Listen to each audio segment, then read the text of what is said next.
Pessoal, boa noite. Meu nome é Magda Silva. Eu sou consultora técnica da Verde Fertilizantes. Trabalho na equipe de novos negócios, mas eu também sou doutora em ciência do solo.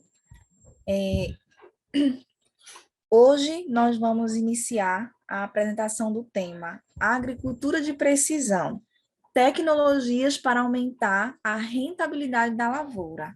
A nossa convidada de hoje é a doutora Roberta Nogueirol. A Roberta Correia Nogueirol, ela é pós-doutora em fitotecnia e bioquímica de plantas pela Escola Superior de Agricultura Luiz de Queiroz, a ESALC, da USP. Além disso, ela é doutora em solos e nutrição de plantas pela mesma instituição.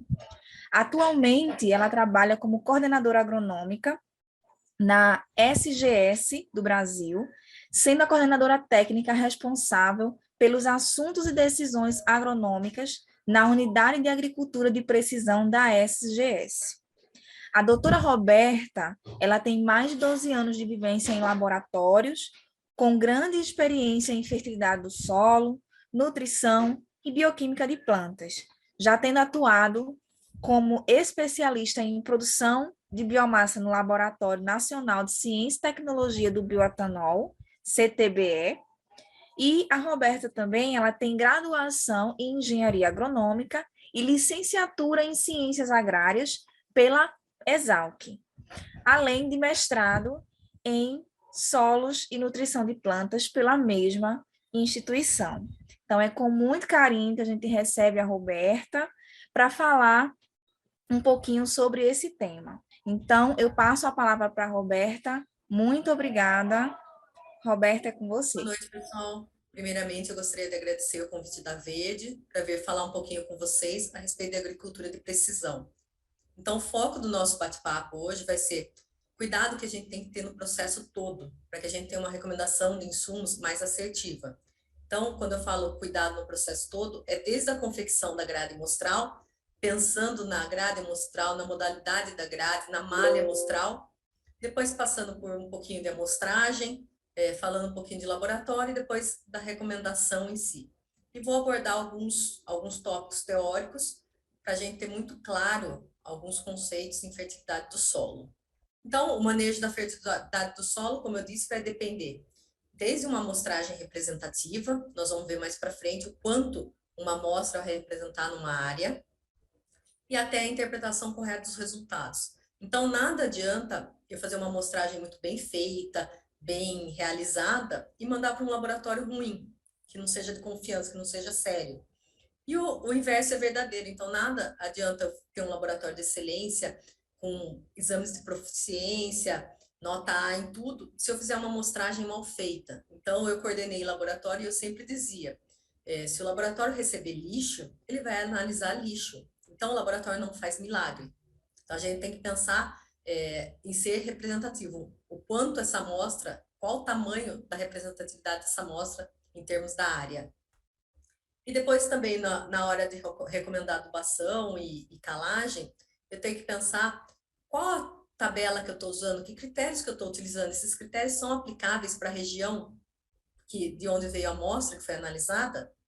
Então, todo esse processo tem que ser muito bem pensado para que a gente chegue o mais real possível nessa recomendação de insumos, principalmente numa situação que o preço do insumo está muito elevado. Então, a agricultura de precisão, a gente tem uma pressão econômica nisso. Se vocês estão vendo o preço dos fertilizantes, deu um salto gigante. Então, não tem chance de eu colocar muito mais do que minha cultura precisa. Eu vou estar enterrando dinheiro. Supondo que eu coloque fósforo, mais fósforo, muito mais fósforo do que a minha cultura precisa, num solo bem argiloso. Então, esse fósforo, com o passar do tempo, vai ser fixado numa maneira que ele não volta a ficar mais disponível. Ou seja, eu brinco com o pessoal que eu estou enterrando dinheiro. Pressão ambiental. Então, em solos mais na Europa, tem problema com lixiviação de nitrato.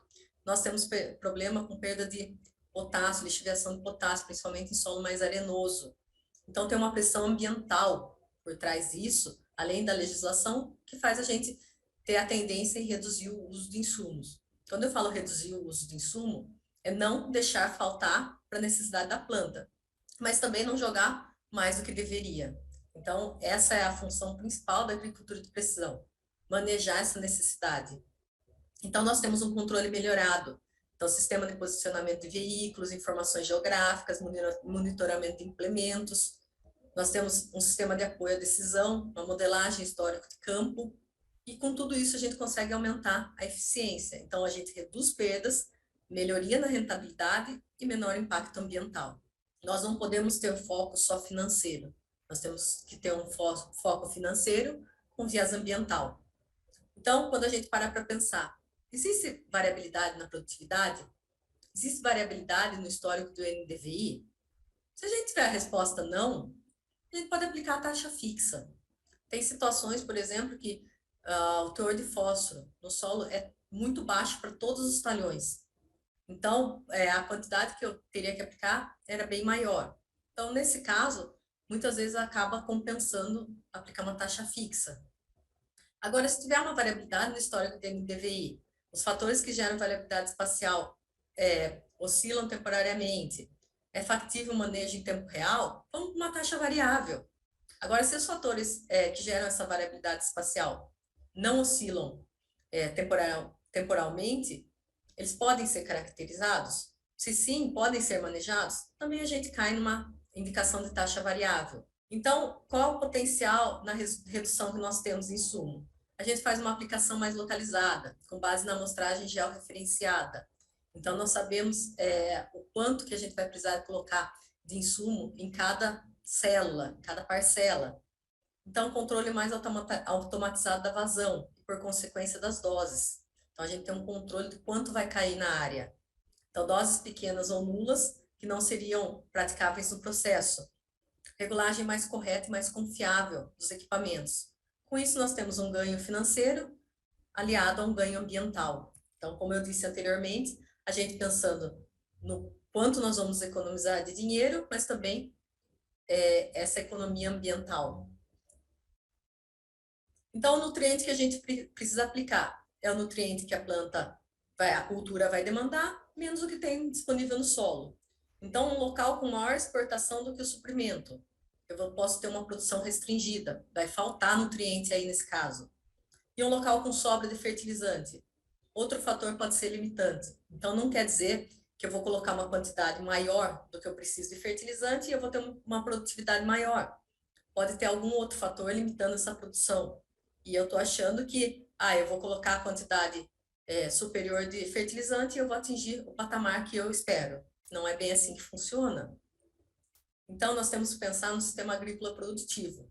Nós temos N fatores que vão influenciar nessa produtividade da planta. Então, fator clima, energia, vai ser a luz, calor, precipitação. Tudo isso vai influenciar na velocidade de desenvolvimento dessa planta. Depois temos a planta em si, espécie, cultivar, híbrido. Então, quanto de material orgânico, qual a qualidade e quantidade do material orgânico que vai ficar no solo. Isso vai ditar também a atividade biológica. A atividade biológica vai também ajudar na estruturação do solo. Quanto mais estruturado for meu solo, quanto mais agregados bem formados tiver, agregados estáveis, maior vai ser a permeabilidade. Então, sendo mais permeável, vai ter melhor caminhamento de água e ar no solo, lembrando que a planta ela vai absorver o que está na solução do solo. E temos o fator solo, disponibilidade de água. Nós temos que lembrar que solos compactados têm um problema para disponibilizar água. Então, temos uma camada de impedimento que evita que a raiz se aprofunde e pode ter um acúmulo de água nessa camada de impedimento. Então, se tiver um solo compactado, o que acontece? As partículas se aproximam. Então, aumenta a densidade do solo, reduz a porosidade do solo. Reduzindo a porosidade, reduz o caminhamento de água e de ar nesse solo. Isso dificulta a oxigenação do solo e o crescimento radicular, porque a raiz respira. E tem o pH versus nutrientes. Então, o pH ditando a disponibilidade desses nutrientes. Então, não temos como pensar em sistema agrícola com fatores isolados. Para ser um sistema agrícola realmente produtivo, nós temos que juntar todos esses fatores e manejar todos esses fatores da melhor maneira possível. Não é fácil, mas a gente tem que chegar o mais próximo possível do ideal. Então, o modelo compreende o arranjo, no espaço e no tempo, das espécies vegetais e ou animais que compõem o sistema agrícola produtivo. Determina a frequência, quantidade e qualidade do material orgânico aportado ao solo. Lembra que eu falei que não depende só do quanto essa cultura vai colocar de material orgânico no solo. Qual a qualidade desse material orgânico? Qual a relação CN desse material orgânico? Quais os componentes desse material orgânico? Então, a gente tem que pensar tanto em quantidade quanto qualidade. Interfere na taxa de mineralização da biota do solo. Determina a quantidade e qualidade da matéria orgânica do solo. Tudo isso vai definir a qualidade da estrutura do solo. Então, qual o tamanho dos agregados, qual a estabilidade desses agregados. Quanto mais estáveis esses agregados, maior a permeabilidade desse solo. Então, a intensidade dos fluxos do solo é melhorada. Eu disse para vocês que nós vamos falar um pouquinho de desde confecção de grade amostral, intensidade amostral, depois amostragem, análise, até recomendação. Então, olhando esse exemplo, quando nós falamos em amostragem, muitas vezes fica esquecida a grade amostral. Eu estou me preocupando com o coletor, o colaborador que vai lá no campo, vai pegar essa amostra e vai mandar para o laboratório. Será que ele está coletando direito no campo? Ele pode estar coletando muito bem no campo. Só que será que eu pensei bem antes de desenhar, de confeccionar minha grade amostral? Então, aqui são algumas modalidades de grades amostrais.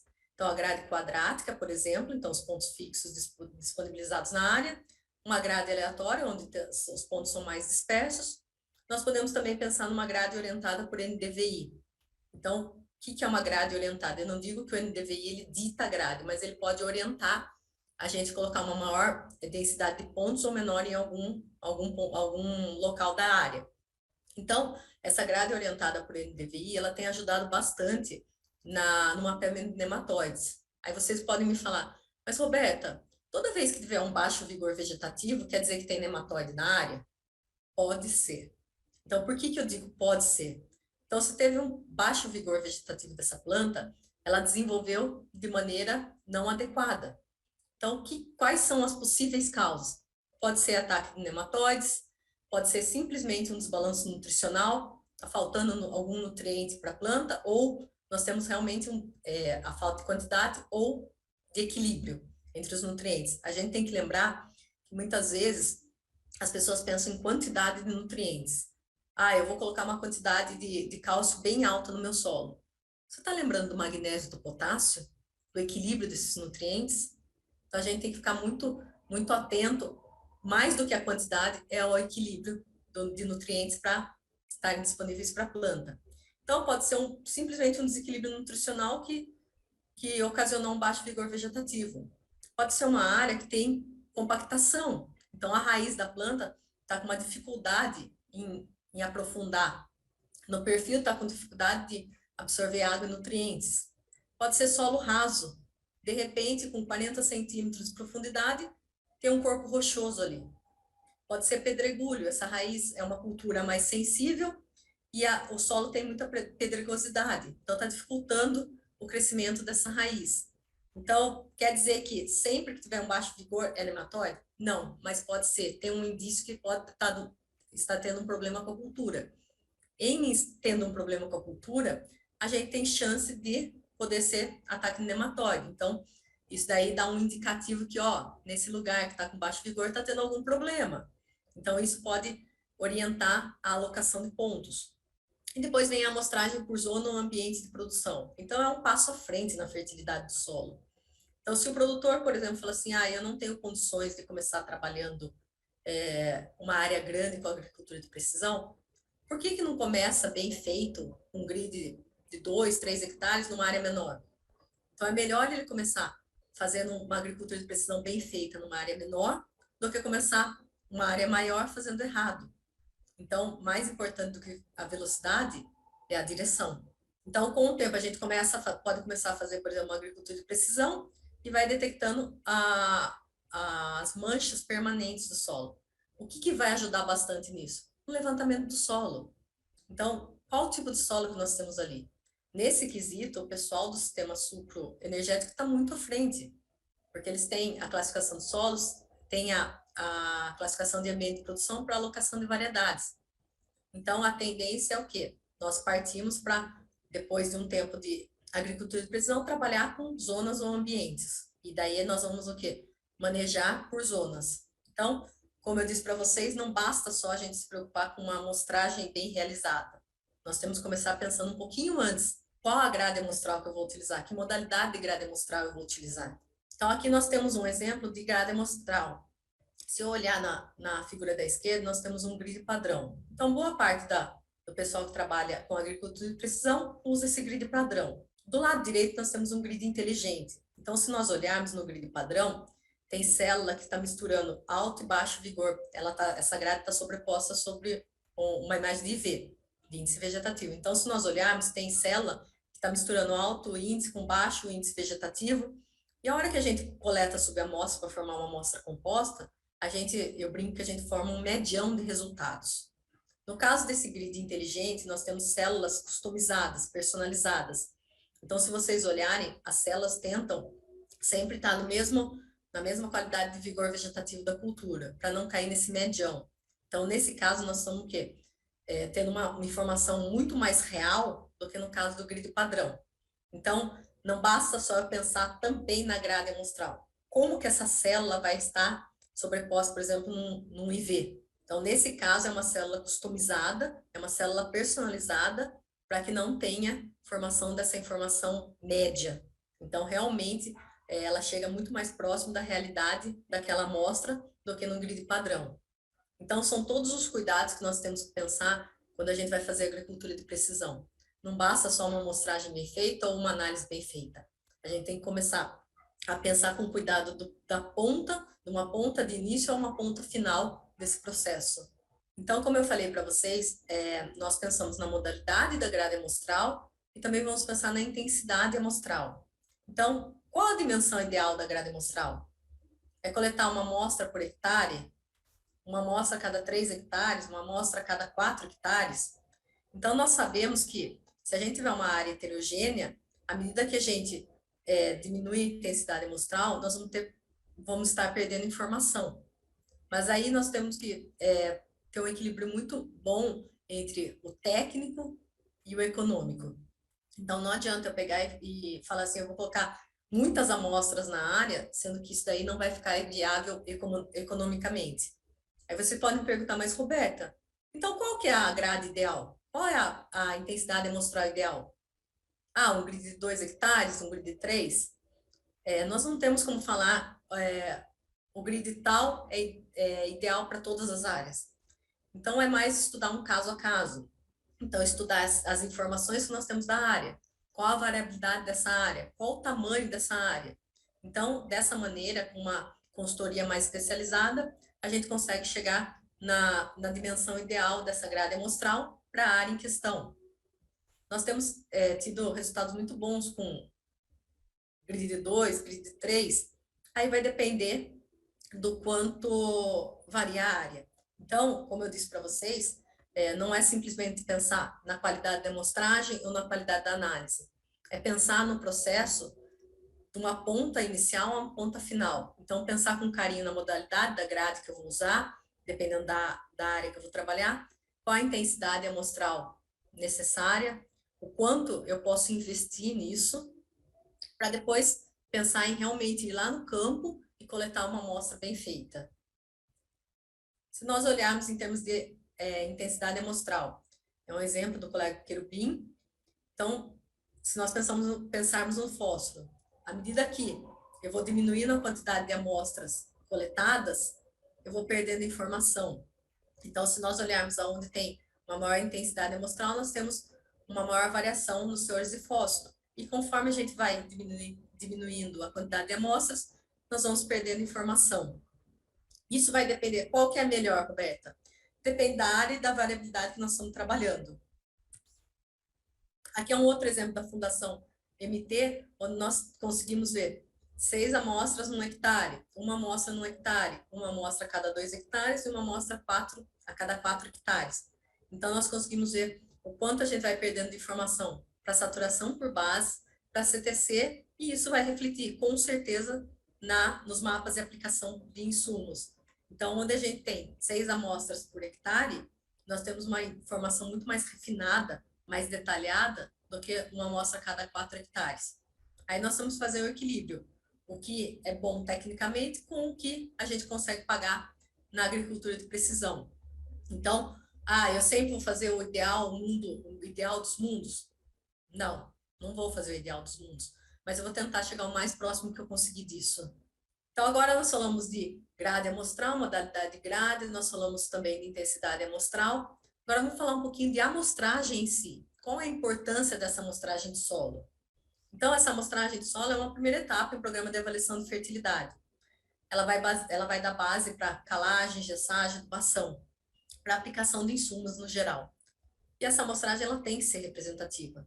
Não adianta eu pegar uma amostra em qualquer parte da minha área, sem ser representativa, e falar assim, agora eu posso fazer a recomendação de insumos.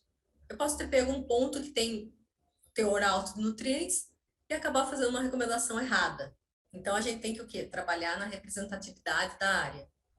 Qual que é a dificuldade que a gente encontra nisso?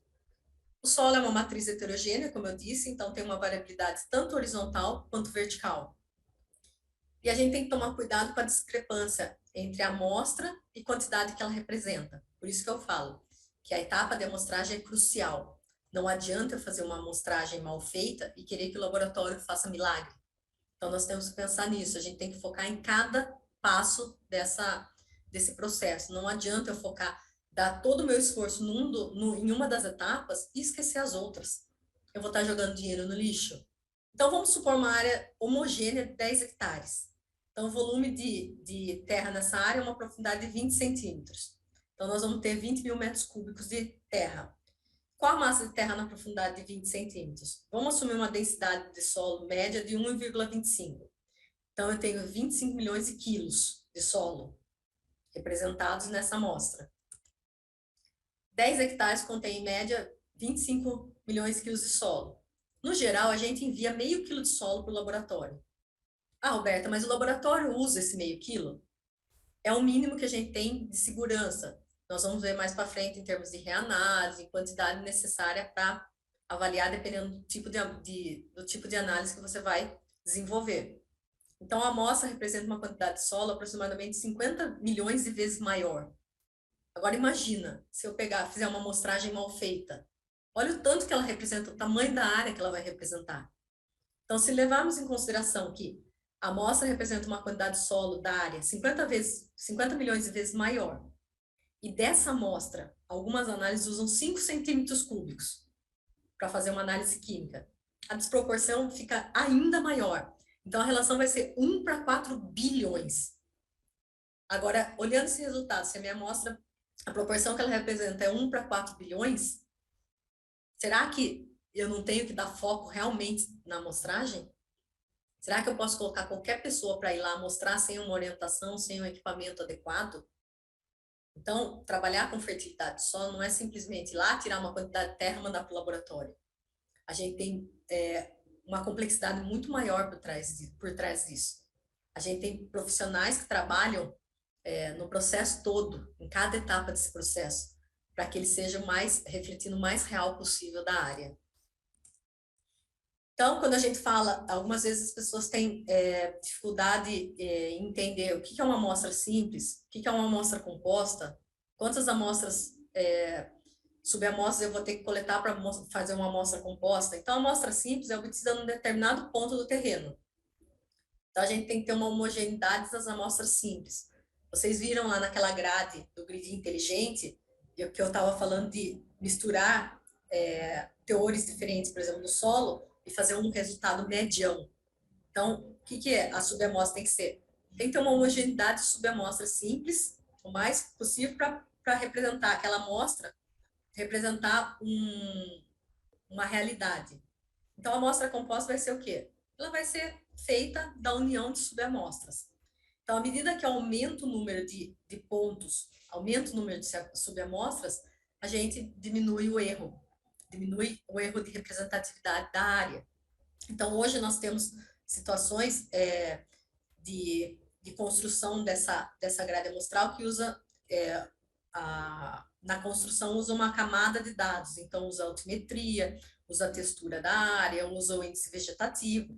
Então, com isso, a gente tem uma segurança maior para alocação de pontos.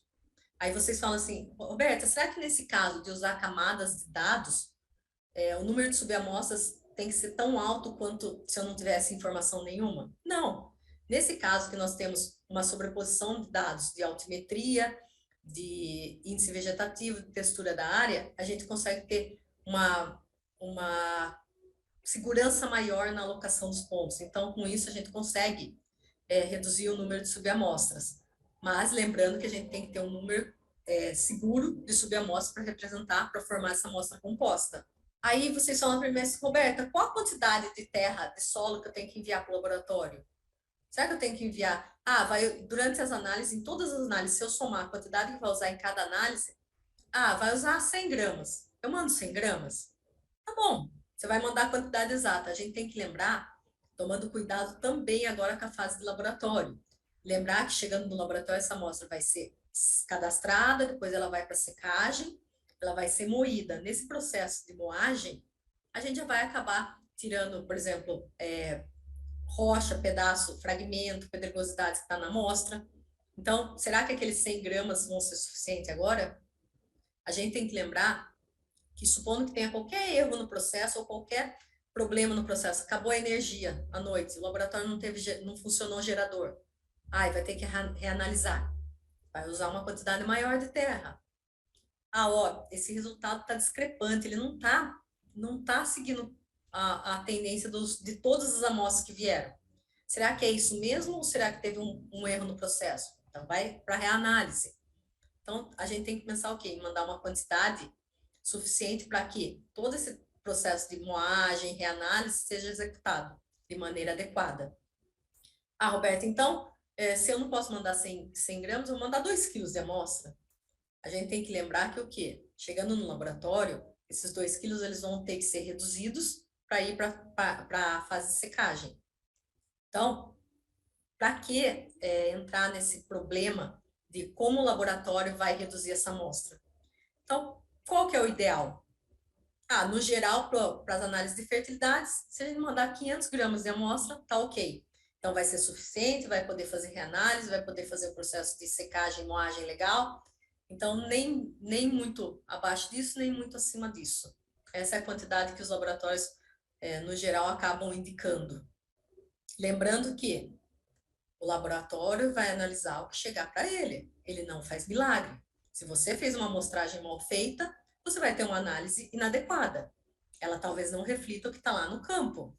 Agora, falando de profundidade de coleta. Então, tá bom, eu me preocupei com o grid, com a modalidade da grade, eu me preocupei com a intensidade amostral, eu me preocupei com o meu colaborador indo para o campo. O que mais que eu tenho que me preocupar? Será que é a profundidade de amostragem? Será que é a maneira como ele vai colocar o equipamento no solo para tirar essa amostra? Então, se vocês falarem assim, Roberta, qual que é o melhor equipamento para amostragem? Depende da situação. Eu não digo que tem equipamento pior ou melhor. Então, ele tem que ser bem manejado. Então, hoje nós temos bastante a utilização do trado, algumas pessoas usam o trado holandês, o trado caneco, tem a utilização dos quadriciclos com broca acoplada, tem aquela furadeira com broca. Então, se você manejar bem, você consegue uma amostragem legal. Então, nós vamos ver um exemplo aqui. Vamos falar que a nossa amostragem tem que ser de 0 a 20 e 20 a 40, por exemplo. Então, eu tenho que o quê? Na amostragem, na profundidade 0 a 20, eu tenho que tirar uma amostra representativa. Não adianta eu tirar um pouquinho de cima ou mais de baixo. Eu tenho que pegar da profundidade toda. Então, nesse caso, por exemplo, eu fiz com que a amostragem fosse representativa da profundidade. E agora, se eu passar o meu trado, vamos supor que a gente está coletando com esse trado. O equipamento, como eu disse, se ele for bem manejado, está ok. Supondo que a gente foi coletar. Nossa, Roberto, o colaborador, na hora de coletar, ele passou da profundidade 0,20. Ele acabou pegando um pouco do 20,40, ele colocou muita força nesse trado. E o mesmo aconteceu na camada de 20,40, ele passou dos 40 centímetros. Será que isso daí vai ter um impacto na nossa análise e depois recomendação de insumo? Nós vamos ver daqui a pouquinho. Então, isso não está legal, não é certo. Nós estamos o quê? À medida que, em solos agricultáveis, a tendência é ter um maior teor de nutrientes na superfície, exceto o enxofre quando é aplicado como gesso, por exemplo. Então, o que aconteceu? Eu passei com uma profundidade mais profunda do que eu queria. Eu acabei diluindo esse resultado. E se meu colaborador, por exemplo, ele vem de moto coletar a amostra e ele não desceu da moto, ele simplesmente pegou, colocou o trado no solo e coletou. Ou seja, ele inclinou esse trado. Algumas vezes o colaborador tende a fazer essa inclinação porque é mais fácil você penetrar o trado no solo inclinado do que na vertical. E se acontecer essa inclinação do trado? Se nós olharmos, nós estamos coletando mais a camada superficial da profundidade do que a profundidade total. Eu disse para vocês que em solos agricultáveis a tendência é concentrar nutrientes na superfície. Então, nesse caso, ao contrário do caso anterior, eu vou estar superestimando o meu resultado. Isso foi representativo? A primeira situação foi representativa, nós coletamos a profundidade toda. Agora, a segunda e a terceira situação, elas não foram representativas, ou elas subestimaram ou superestimaram a quantidade de nutriente, na maior parte dos casos. Então, eu perdi aquela representatividade. Lembrando que aquela proporção de 1 para 4 bilhões, o que acontece nessa situação? Então, nós pensamos, fizemos uma grade amostral uma modalidade de grade amostral, nós escolhemos a mais indicada, nós fizemos uma intensidade amostral legal no nosso processo, e agora a gente vem e coleta errado. O que acontece com as etapas anteriores? Perdeu tempo, perdeu dinheiro. Então, por isso que eu falo que os cuidados têm que ir desde a confecção da grade até a recomendação e aplicação do insumo. Então, nesse caso, nesses dois casos finais, não está sendo representativo da área. E será que isso vai impactar na recomendação do insumo? Então, vamos pensar, na situação A, foi aquela coleta errada, onde o trado passou da profundidade desejada. O que aconteceu? Deu uma diluída nessa amostra. A gente pegou mais da profundidade mais abaixo, então, onde está menos concentrado em nutriente. E na situação B, por exemplo, foi aquela amostragem correta, onde nós pegamos a profundidade toda. Nós somos representativos dessa profundidade 0,20 e 20,40. Isso vai ter impacto? Vamos pensar em só a recomendação de calcário, para facilitar a vida nossa aqui. Então, se nós pensarmos na situação A, onde a gente passou da profundidade de coleta, nós temos um V1 de 55%, V2 70%, V2 que a gente deseja. A necessidade de calagem, fazendo as contas, seria de 1 tonelada, 1,3 toneladas de calcário por hectare. E se eu pegar onde a coleta foi certa, onde está mais concentrado, a gente pegou a profundidade correta da amostragem. Fazendo as contas, nós vamos para uma necessidade de calcário de 0,2 toneladas por hectare. Então, olha o impacto que pode ter da amostragem na análise do laboratório e, consequentemente, na recomendação de insumo. Então, olha a quantidade de calcário que eu vou aplicar mais simplesmente por uma amostragem mal feita. Então, nesse ponto, olhando isso, a gente fala assim, pô, como é importante fazer uma amostragem bem feita. Primeiro, que a gente vai manejar nutriente, a quantidade de nutriente adequada para a cultura. E segundo, que a gente não vai jogar dinheiro no lixo. O insumo está muito caro para a gente desperdiçar. Então, aqui, coleta errada e coleta de maneira correta. Bom, e trabalhando em termos de interpretação de resultados, eu fui coordenador de laboratório por um bom tempo na minha vida. Eu digo, a maior parte do tempo eu trabalhei em laboratório. Então, eu já vi situação, por exemplo, do colaborador vai para o campo e na hora de identificar o saquinho de amostra, vamos supor que ele identifica a mão. Ele inverteu as profundidades. O que era 0,20, ele colocou 20,40, o que era 20,40, ele colocou 0,20. Será que isso vai ter impacto? Se nós olharmos a tendência à camada superficial ser mais rica em nutrientes. É regra isso? Não. Mas é tendência sempre acontecer isso. Então, vamos supor que o colaborador foi lá e na hora de identificar o saquinho, ele coletou as duas profundidades e ele não foi marcando conforme ele foi coletando. E agora ele olhou e falou assim, e agora? Qual que é 0,20? Qual que é 20,40? E ele inverteu na hora de anotar. Tem impacto isso? Então, vamos supor que a amostra A fosse de 0,20. Então, fazendo as contas, nós temos uma necessidade de calcário de 1,79 toneladas por hectare. Supondo que a amostra B fosse a correta, nós passamos para 3,34 toneladas de calcário por hectare. Então, nós temos que pensar, a gente tem um V inicial parecido, e a recomendação quase o dobro. Qual o tamanho da CTC? Qual o tamanho desse reservatório? Então, tomar cuidado para uma simples inversão de profundidade, o impacto que vai causar na recomendação de insumo. Eu tive situação também de chegar a amostra no laboratório e o 0,20 ou 0,25, o 20,40 ou 25,50, serem muito parecidos os resultados. Pode acontecer isso? Até pode acontecer, mas não é regra, não é o mais comum. Aí, quando nós fomos verificar o que tinha realmente acontecido, o colaborador coletou uma das profundidades e perdeu a outra profundidade no transporte, na logística. Então, o que ele fez? Antes de chegar no laboratório, ele pegou a única profundidade que estava lá e dividiu em 2 saquinhos. E marcou, por exemplo, 0,20 ou 0,25, 20,40 ou 25,50. E mandou como se fossem 2 profundidades para o laboratório analisar. Quem está acostumado com o resultado do laboratório, pega esse laudo e fala assim, nossa, alguma coisa está estranha. Pode acontecer? Pode, mas é estranho. Os resultados, se vocês olharem, eles são muito próximos uma profundidade da outra. Isso não é normal, não é usual. Então já acende aquela luzinha de cuidado. Essa amostra foi subdividida. Agora você pergunta, qual é o impacto disso na recomendação, por exemplo, de calcário? Vamos trabalhar sempre com calcário, que é onde começa o nosso processo de correção do solo. Então vamos supor, como eu falei para vocês, a camada superficial é mais rica em nutrientes em solos cultivados. Vamos supor que esse colaborador coletou a primeira camada e subdividiu em 2 amostras e mandou para o laboratório. Qual o impacto disso na recomendação de calcário?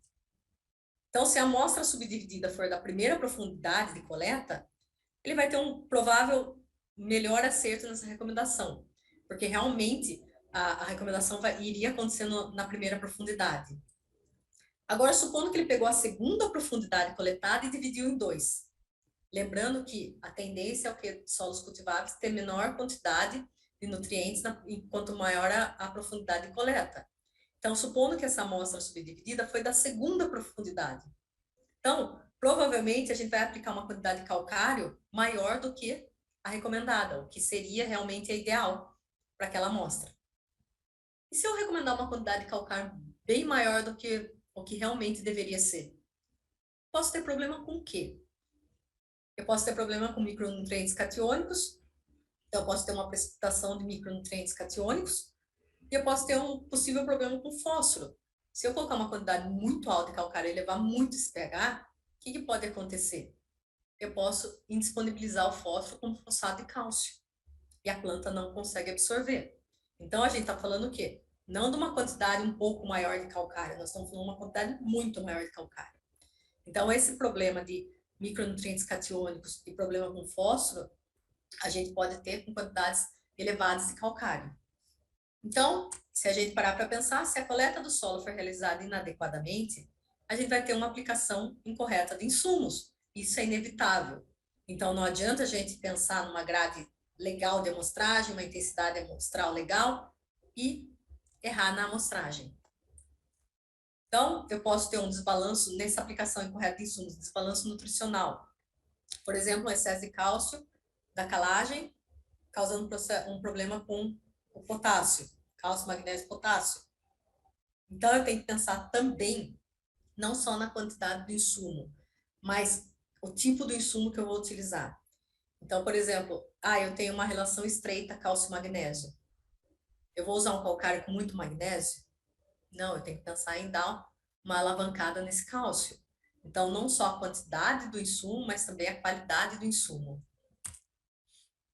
Então, se eu fizer uma aplicação de insumo abaixo do adequado, eu vou ter perda de produção da cultura. Então, eu vou produzir menos do que eu poderia estar produzindo. Roberta, então é só a quantidade de nutriente que vai ditar essa quantidade produzida? Não, mas ela vai alavancar isso. E se eu aplicar insumo acima do adequado? Eu vou perder dinheiro, principalmente com o custo que está para a aquisição de insumo hoje. Então, qualquer situação, colocando mais ou menos, eu vou perder. Vou perder dinheiro. Vou perder dinheiro, seja a planta produzindo menos, ou vou perder dinheiro com quantidade de fertilizante acima do que eu poderia estar usando. De qualquer maneira, tem uma perda aí. E lembrando, não só na perda financeira, a gente tem uma perda ambiental também. Como eu disse, não adianta fazer uma análise no laboratório credenciado de excelência se a amostragem não for bem feita. Outro ponto que é muito importante quando a gente vai fazer análise em laboratório. O laboratório utiliza extrator para simular a quantidade que a planta conseguiria retirar do solo. Então, quando eu mando a amostra para o laboratório, eu tenho que especificar quais os extratores, qual o método que eu quero que o laboratório utilize. Ah, Alberta, mas isso é importante? Saber qual o método que o laboratório utiliza? Sim, porque, por exemplo, vamos supor que eu quero uma extração em resina. Ah, pedi uma extração do meu fósforo em resina. Aí eu peguei aquele resultado do fósforo extraído em resina e usei uma tabela de fósforo em Melish para fazer a recomendação. Eu vou ter um erro aí. Então, eu tive uma grade amostral bem feita, uma intensidade amostral legal, uma amostragem muito bem realizada, um laboratório muito top fazendo minha análise, só que eu pequei na hora da informação, na hora de pedir para o laboratório uma determinada análise. Então, eu pequei nessa informação para o laboratório. E daí eu vou usar uma tabela de recomendação errada. Então, por isso que eu falo, nós tivemos cuidado com as fases anteriores, a gente tem que tomar cuidado também com a fase laboratório. Então, escolher um laboratório que realmente faça uma análise legal, um laboratório que participe dos programas de proficiência, esses laboratórios eles recebem amostras padrão, eles fazem as análises, depois eles mandam os resultados para os órgãos competentes. E daí esses órgãos vão avaliar se aquele laboratório está legal nos resultados ou não. Então, lembrando, a agricultura de precisão, o objetivo não é homogeneizar a área. Então, muito tempo foi vendido errado esse conceito de agricultura de precisão. A gente não tem a intenção de homogeneizar a área. A gente tem a intenção do quê? De suprir de maneira racional os nutrientes da área. Então, manejar a variabilidade espacial. Essa história de, mas eu estou fazendo agricultura de precisão faz 3 anos e meu mapa continua manchado. Então, a gente ouve bastante isso. A intenção não é deixar seu mapa homogêneo. A intenção é o quê? Você colocar a quantidade racional indicada para cada parte da sua fazenda. Então, nem mais nem menos a quantidade recomendada, a quantidade necessária para sua planta produzir. Então, seu mapa continua manchado, não tem problema nenhum. A intenção não é homogeneizar, e sim manejar essas variabilidades. Então, quando a gente fala de fertilidade do solo é o quê? A capacidade dos solos cederem nutrientes para a cultura. Então, nós temos a fertilidade natural do solo, que é decorrente do processo de formação do solo. Nós temos que lembrar que tem os fatores de formação do solo. Tem o material de origem, a rocha, que vai dar origem para esse solo. Tem o ambiente, o tempo, o relevo, organismos que vão atuar nesse material de origem para formar o solo. Aí tem a fertilidade atual, que é a fertilidade após a ação antropológica, que é a ação do homem. E a fertilidade potencial. O que é a fertilidade potencial? É uma fertilidade alcançável a partir de determinadas condições. Por exemplo, nós vamos sanar algum fator limitante. Por exemplo, o solo tem um pH muito baixo, é um solo ácido. Então, nós vamos aplicar calcário para quê? Para corrigir essa acidez. E daí atingir uma fertilidade potencial desse solo. Então, quando a gente fala de fertilidade do solo, nutrição de plantas, nós estamos falando em macro e micronutrientes. Então, macronutrientes, não vamos pensar que porque ele é macronutriente, ele é mais importante. Não, isso não tem nada a ver. É só porque ele é absorvido em maiores quantidades pelas plantas. Nós temos os macroprimários, nitrogênio, fósforo, potássio, e os macronutrientes secundários, cálcio, magnésio e enxofre. E depois nós temos os micronutrientes, eles são absorvidos em menores quantidades. Mas não é porque ele é absorvido em menor quantidade que ele não é importante. Nós temos que lembrar que se ele é um elemento essencial, ele é um nutriente, a planta não completa o ciclo de vida sem ele. Ele atende os critérios de essencialidade. Então, quando a gente fala nutriente, a gente já está falando que ele é essencial. Que ele é um elemento essencial. A gente não precisa falar nutriente essencial. Então, se ele é um nutriente, a planta não completa o ciclo de vida sem ele. Esse elemento ele atende os critérios de essencialidade. Então, ele é um elemento essencial para a planta. Então, eu exemplifico aqui, por exemplo, nós comemos em maior quantidade arroz, feijão, uma carne, mas a gente tem necessidade de um vegetal, de uma salada junto. Então, em termos de quantidade, não é de importância. Macronutriente absorvido em maior quantidade, micronutriente em menor quantidade. Lembrando que os micronutrientes, grande parte, em grandes situações, são ativadores enzimáticos. Então, eles têm fundamental importância no ciclo de vida da planta. Aí, quando a gente fala de CTC, então, qual a maneira fácil de falar o que é CTC? Tá bom, é a capacidade de troca de cátions. mas nem todo mundo entende. Quando a gente trabalha com produtora, a gente tem que falar numa linguagem mais fácil de entender. Então, como que eu falo? CTC é o tamanho do reservatório que eu tenho para colocar nutriente. E o que é saturação por bases do V%? É o quanto desse reservatório está cheio de bases. Então, vamos supor que eu tenho um solo na figura da esquerda com baixa CTC. Então, esse solo ele tem o quê? Ele tem baixa capacidade de troca de cátions, ele tem baixa quantidade de cargas negativas para segurar os cátions, as bases. Então, supondo que esse solo com baixa CTC, você coloca uma quantidade grande de insumos nele, por exemplo, potássio, e daí vem uma chuva. O que ela vai acontecer? O potássio que a planta absorveu, ótimo. O que ela não absorveu e o solo conseguiu reter nessas cargas, excelente. O que não conseguiu reter e ficou na solução, simplesmente vai ser lavado, vai ser perdido. Agora, quando a gente tem um solo com alta CTC, a gente tem uma maior quantidade de cargas negativas, onde esses cátions podem ficar seguros. Então, supondo nós temos um solo com alta CTC, nosso reservatório é grande, nós colocamos bastante base nele. Veio uma chuva, essas bases ficaram retidas, ou seja, a gente conseguiu segurar. A planta está absorvendo o nutriente que está em solução, que está na solução do solo. À medida que ela absorve o que está na solução do solo, esse reservatório, esse armazém de nutriente vai repondo a quantidade na solução do solo. Então, o quê? Meu reservatório guardou nutriente para ser reposto na solução para a planta conseguir absorver.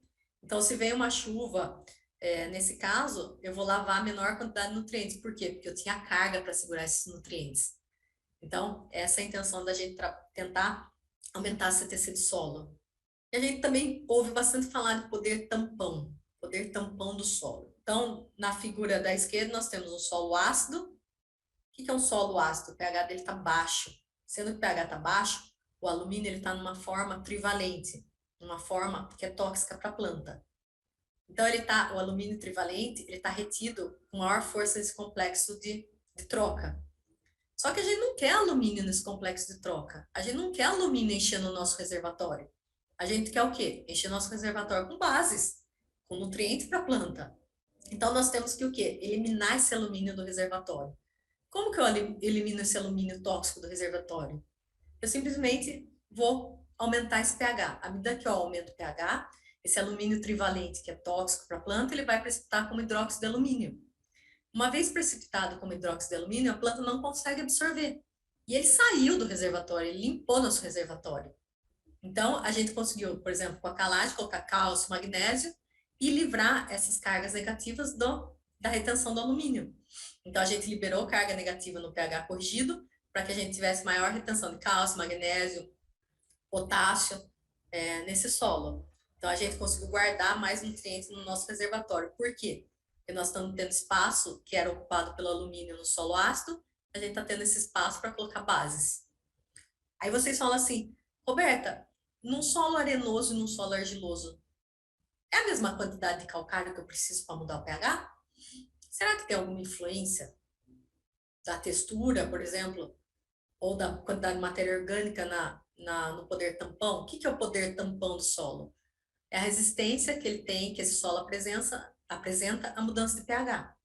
Então, será que um solo arenoso e um solo argiloso, com a mesma quantidade de calcário, eles mudam o pH na mesma proporção?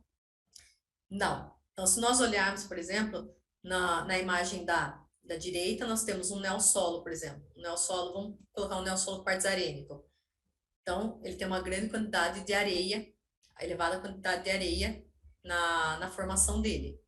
Então, se eu olhar qual a quantidade de corretivo que ele está demandando em toneladas por hectare para mudar o pH. Então, com baixa quantidade de corretivo, ele já teve uma mudança grande no valor de pH. Aí eu passo com um LVA, um latossolo vermelho e amarelo úmico. Então, ele tem uma maior quantidade de matéria orgânica. O que acontece?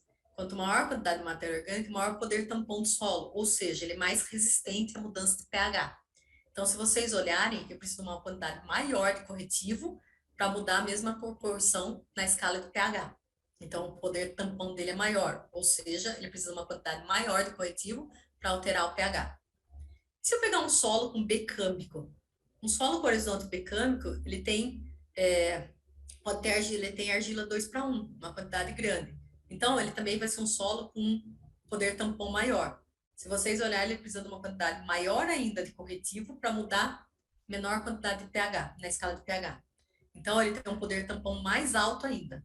Então, nessa escala, por exemplo, eu tenho um solo arenoso e um argiloso. O solo arenoso, com uma quantidade menor de corretivo, você vai fazer a alteração do pH. A hora que você passa para o solo argiloso, você vai precisar de uma quantidade maior de calcário, por exemplo, para fazer a mesma mudança de pH. Por quê? Porque ele tem um poder tampão mais alto. Eu ouvi bastante nessa minha caminhada já profissional.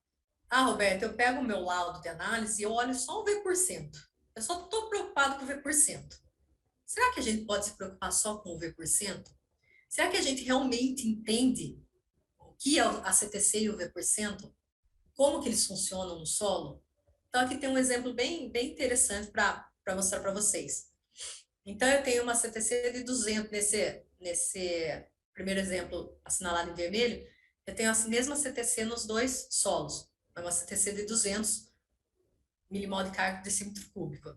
Então, o tamanho do meu reservatório é igual. Agora, será que o meu reservatório está cheio com a mesma quantidade de elementos? Com a mesma variabilidade de elementos? Então, se eu olhar no primeiro exemplo, eu tenho uma CTC de 200 e um pH de 4,5.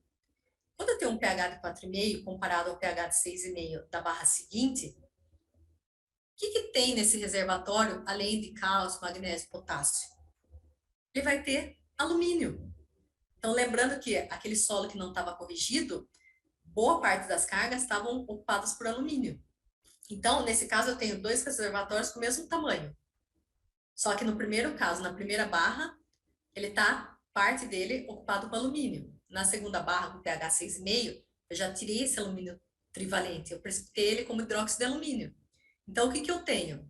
Eu tenho um maior espaço para colocar base. Então, com o mesmo tamanho de reservatório, na primeira barra, eu tenho um V% de 30, ou seja, 30% do meu reservatório tá cheio de bases. Na segunda barra, eu eliminei o alumínio do meu reservatório, então sobrou mais espaço para as bases. Então, nesse caso, eu tenho 70% do meu reservatório cheio com bases. Então, não adianta só eu olhar CTC ou só V%. Nesse caso, eu tenho o mesmo tamanho do reservatório, tenho a mesma CTC, mas eu tenho pH diferente. Então, o meu reservatório não está cheio de bases da mesma maneira. No primeiro caso, está com 30% de base, no segundo, com 70%. Aí nós vamos pensar, falar assim, tá bom, então só no primeiro caso nós falamos de diferença de V% em relação ao mesmo reservatório. Nesse caso agora, nós vamos falar, o nosso V% é o mesmo, 70.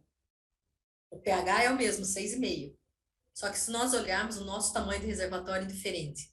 Então, nós temos um reservatório na barra do meio, o dobro da última barra.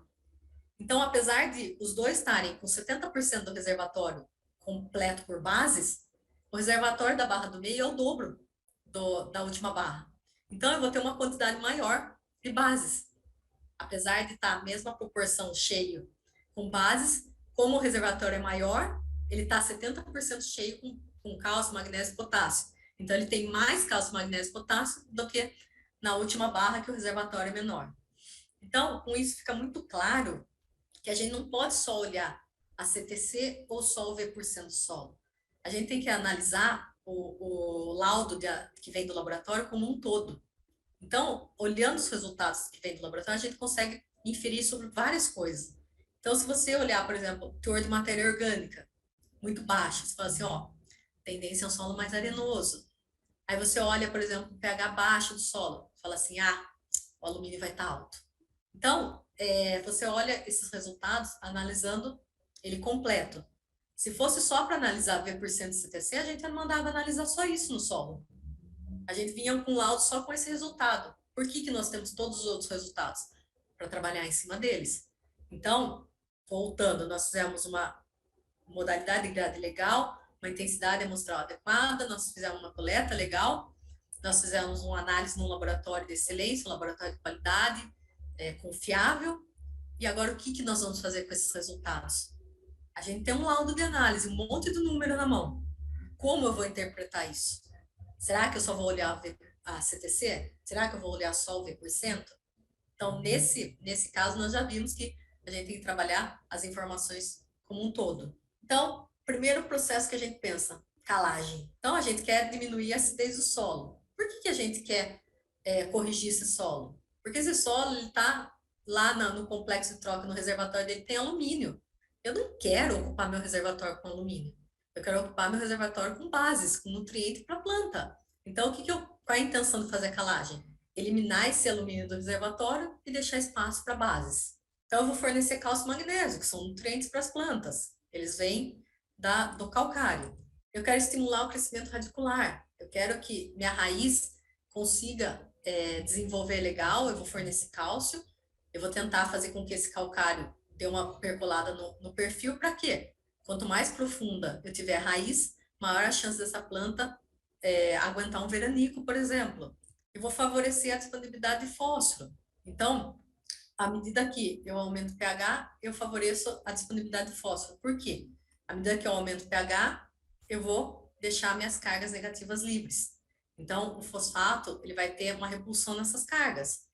Então, à medida que eu deixo as cargas livres, eu vou ter uma maior disponibilidade de fósforo. Ah, Roberto, então eu vou aplicar um caminhão de calcário, por quê? Porque eu vou eliminar o alumínio, eu vou fornecer cálcio e magnésio e eu vou favorecer o fósforo. Será que é assim que funciona? Se eu aplicar um caminhão de calcário, primeiro que eu vou ter um desbalanço nutricional, cálcio, magnésio e potássio. Segundo, que eu vou, da mesma maneira que eu vou precipitar o alumínio, eu posso precipitar os micronutrientes catiônicos, cobre, ferro, manganês e zinco. Se eu aplicar um caminhão de calcário, eu posso atingir um pH alto, que esse fósforo ele vai ser indisponibilizado como fosfato de cálcio. Então, é o que eu falei desde o início da nossa conversa. A gente não pode pensar só em quantidade, a gente tem que pensar em equilíbrio. Então, para que eu vou aplicar um caminhão de calcário quando eu não preciso desse caminhão de calcário? Eu vou estar jogando dinheiro fora, com o custo que eu vou ter de aplicação, e eu vou estar tendo chance de disponibilizar nutriente. Então, eu saio de uma situação benéfica da aplicação de calcário para uma situação que vai prejudicar a minha fertilidade do solo. Então, calcário, calagem é essencial? É. Mas essas quantidades astronômicas de calcário, peraí, acende uma luzinha vermelha e pensa nisso. Não estou falando de área de abertura, por exemplo, estou falando de área já cultivada. À medida que a gente aumenta o pH do solo, a gente reduz a disponibilidade de alumínio e manganês. Também tem uma precipitação desses elementos e a planta não consegue absorver. A gente aumenta a agregação do solo. Então, aumentando, a gente está fornecendo cálcio.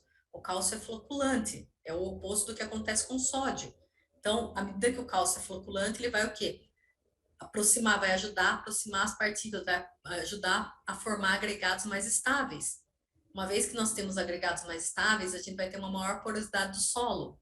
Então, a gente reduz essa chance de compactação. A gente tem agregados mais estáveis, mais fortes, mais firmes. Então, um valor de pH abaixo de 5,5 medido em água, como eu falei, alumínio trivalente, ele é tóxico para a planta.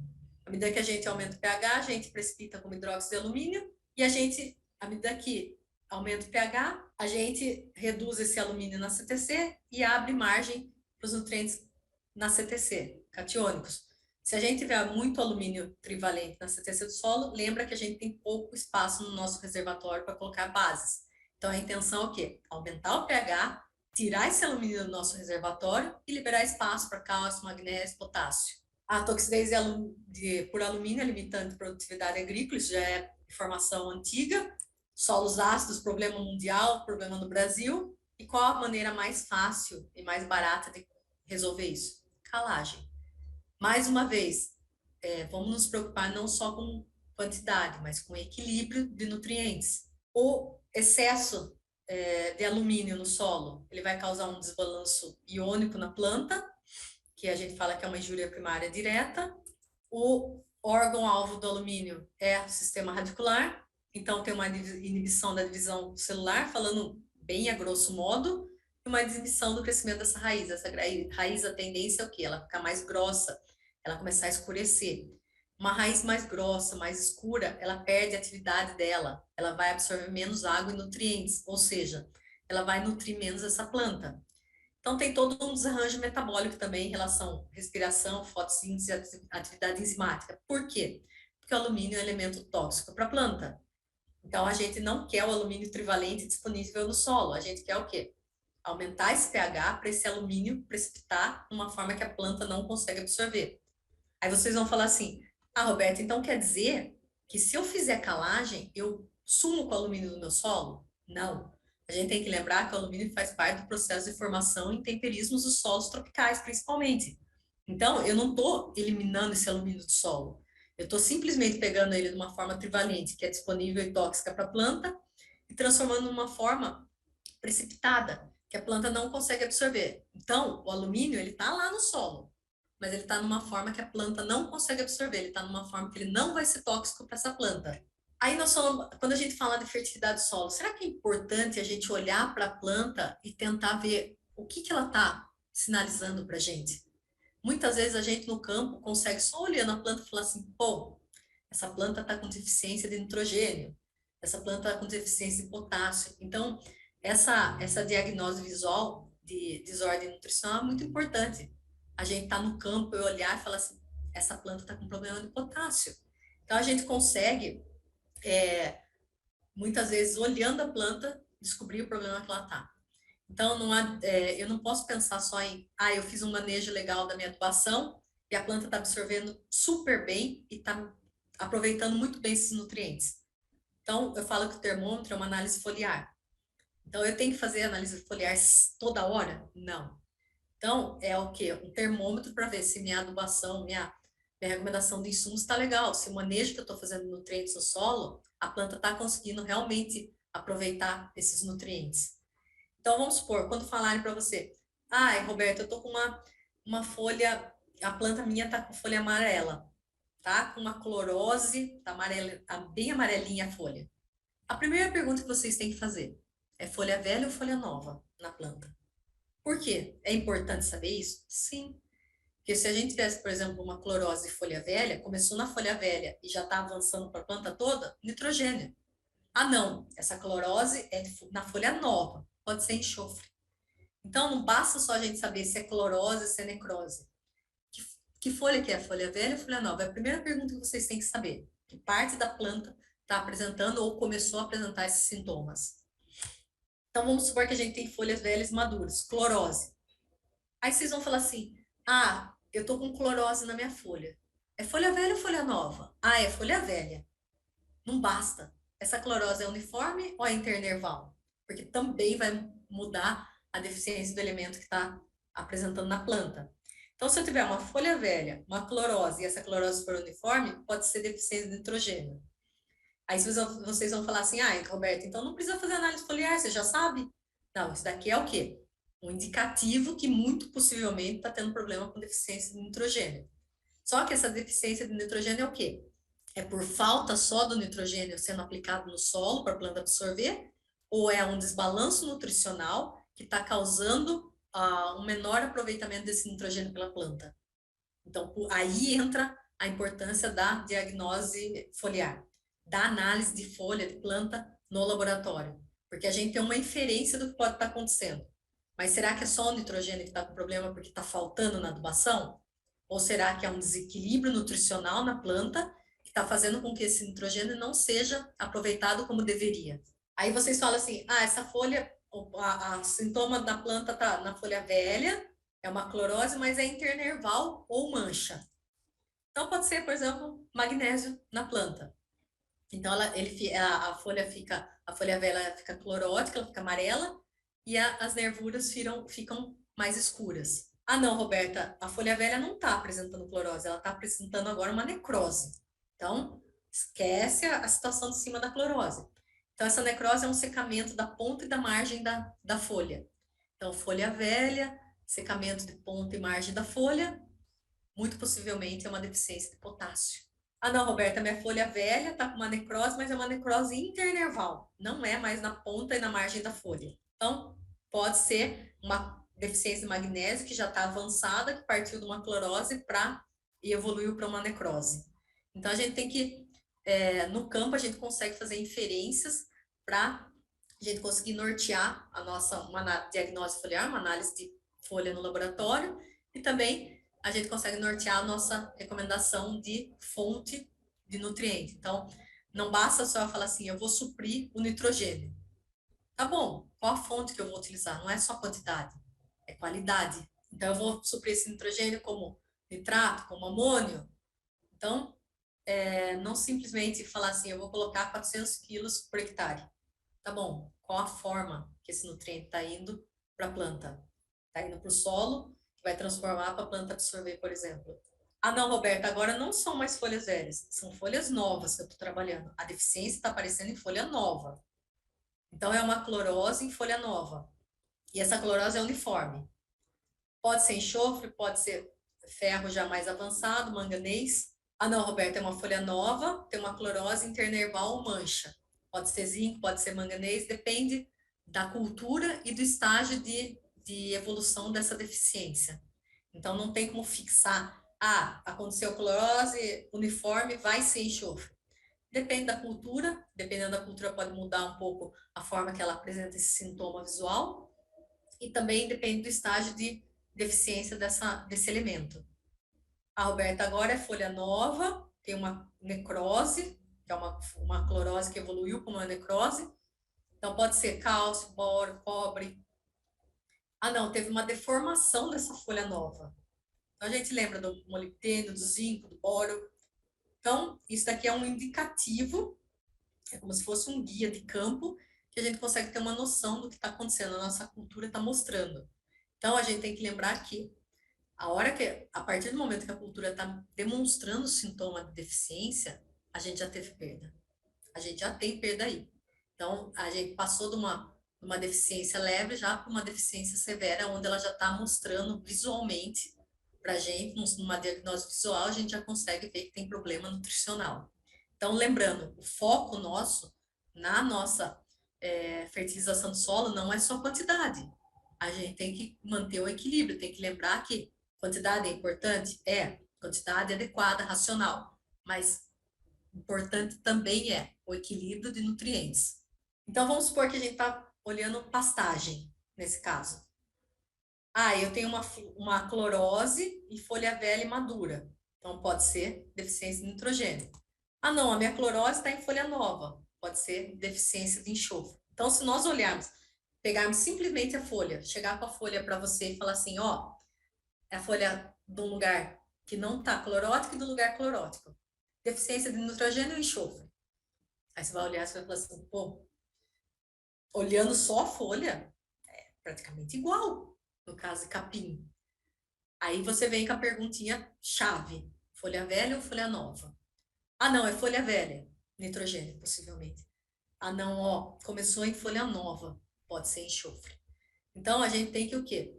Não, a gente tem que lembrar desses detalhes, dessas perguntinhas chaves, para a gente nortear a nossa resposta.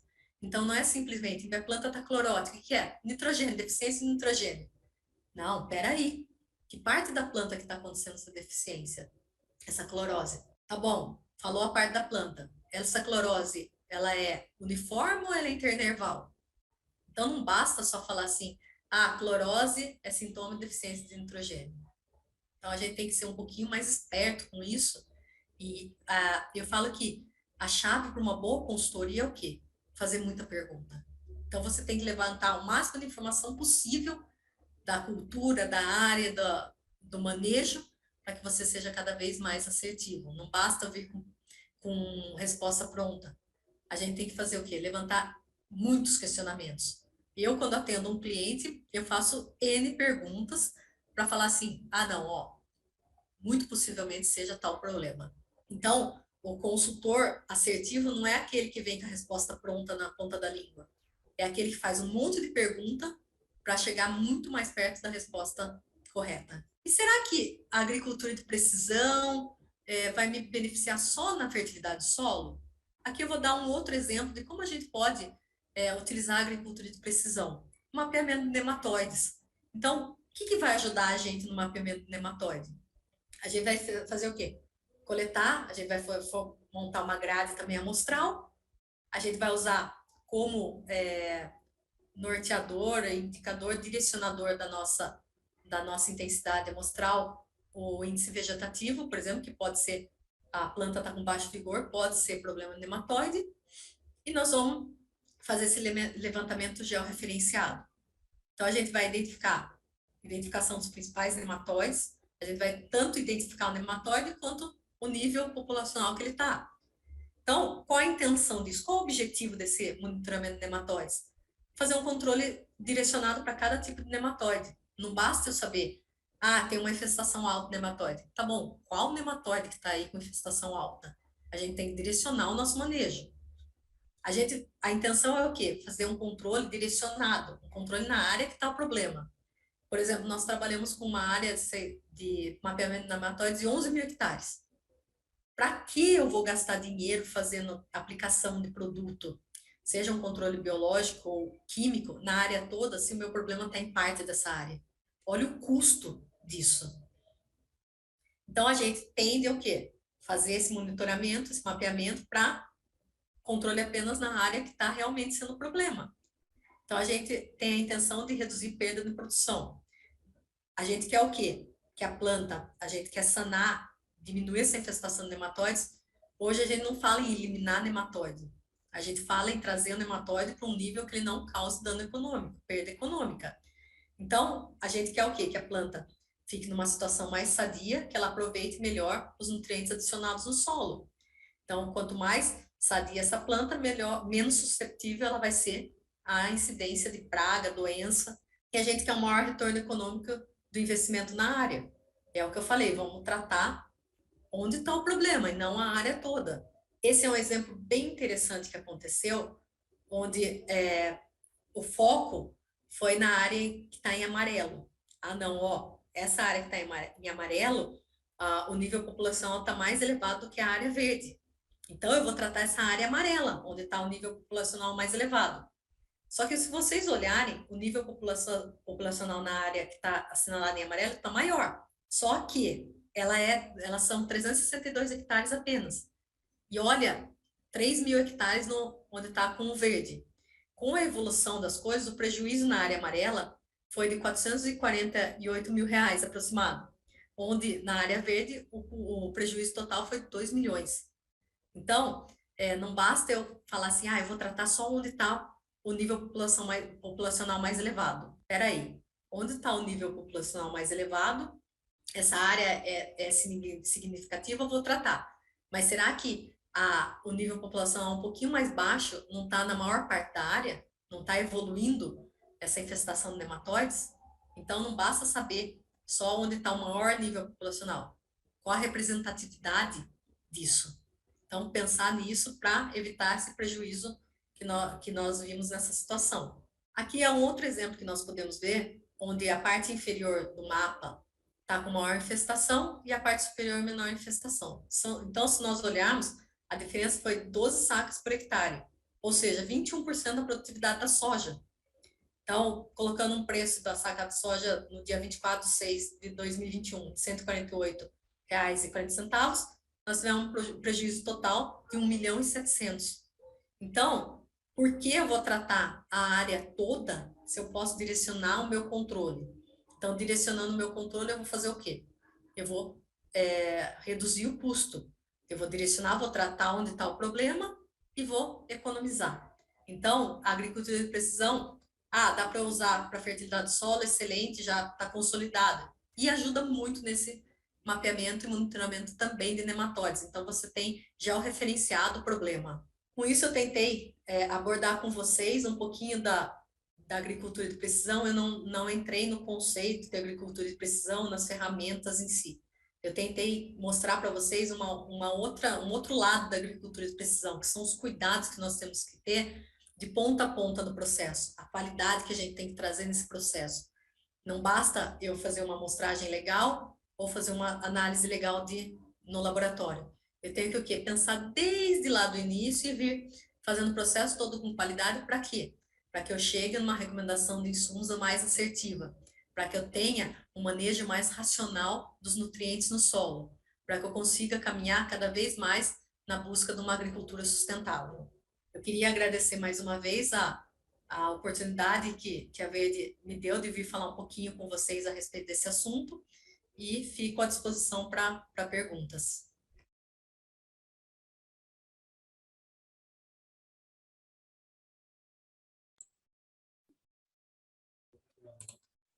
Obrigada novamente, Roberta, pela excelentíssima apresentação. Para iniciar, Roberta, eu já tenho aqui duas perguntas que eu vou te passar agora. A primeira pergunta é: qual a melhor época de realização da avaliação das concentrações de nutrientes para utilizar como tomada de decisão para adubação, pensando nas principais culturas agrícolas, como soja, milho, cana-de-açúcar e café? Em termos de diagnose foliar, a gente procura o período da cultura com maior extração de nutrientes. Então, é o período que a cultura provavelmente vai apresentar sintoma de deficiência caso tenha algum desequilíbrio nutricional. Então, dependendo da cultura, você vai ter X dias após plantio, mas soja, milho, essas grandes culturas, período de florescimento. Aí você fala assim, mas então quer dizer que eu só posso fazer nesse período? Não, esse é o mais indicado porque é a maior chance de ocorrer uma deficiência de nutrientes. Mas se a sua planta está apresentando algum problema nutricional, você está vendo um sintoma de deficiência, então você já pode fazer uma análise para ver o equilíbrio, a concentração de nutrientes que está nessa planta. Qual o problema?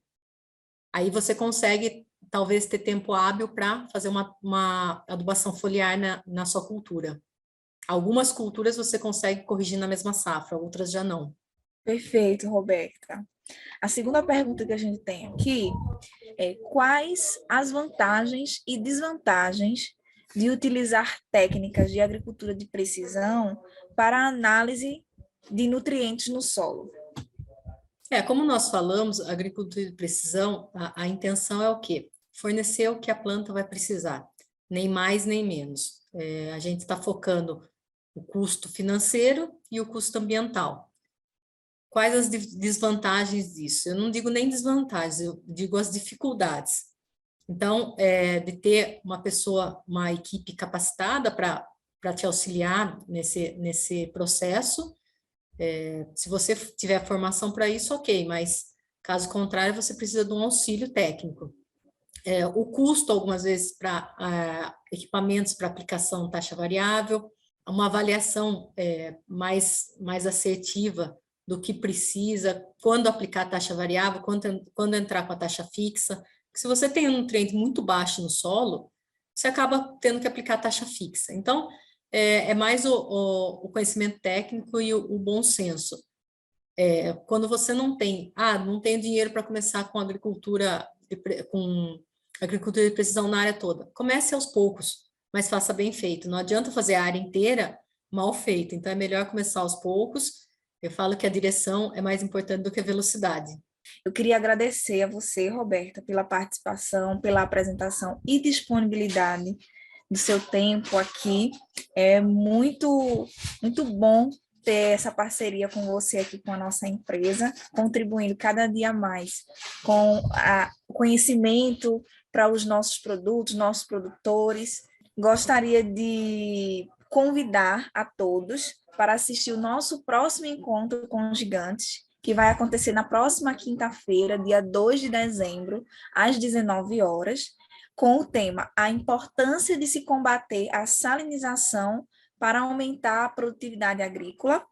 A convidada da semana que vem será a doutora Cíntia Lins, mestre e doutora em ciência do solo, e eu agradeço a todos pela presença. Eu queria mais uma vez agradecer o convite da Verde, a amizade de vocês. Eu falei com o time de vocês que é muito importante essa parceria, porque nós estamos lá na ponta recomendando. Então, a gente tem que saber posicionar os produtos, saber em que etapa aplicar cada produto. Eu falo que não tem um produto ruim para tudo. Ele tem que ser muito bem posicionado. Então, essas parcerias que nós temos com as empresas de produtos é muito importante, é uma via de mão dupla. Então, é importante para a gente que consegue posicionar o produto de maneira assertiva e para vocês que acabam valorizando o produto quando ele é bem posicionado. Então, quem tem que agradecer a oportunidade de estar aqui conversando um pouquinho sou eu, e em nome da SGS, fica o meu muito obrigada, Verde, pela parceria e pelo tempo de deixar eu falar um pouquinho aqui com vocês de agricultura de precisão. Perfeita colocação, Roberta. Então, agradeço a todos pela presença e encontro vocês no próximo encontro de gigantes. Obrigada e boa noite.